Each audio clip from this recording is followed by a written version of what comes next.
Hey guys, thank you for joining us again at Car System Installation. Today we're going to show you Blackvue DR900S-2 channel installed on a Tesla Model 3 2018.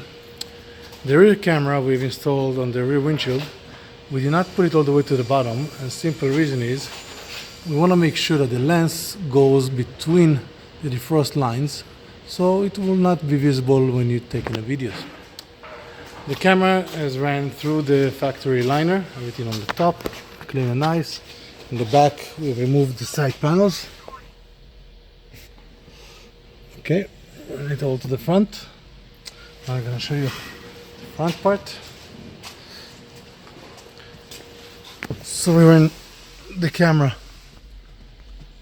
We have removed the cover here, ran the camera under the cover without any interference to the camera for the outside, and through the vehicle liner ran it to the power source.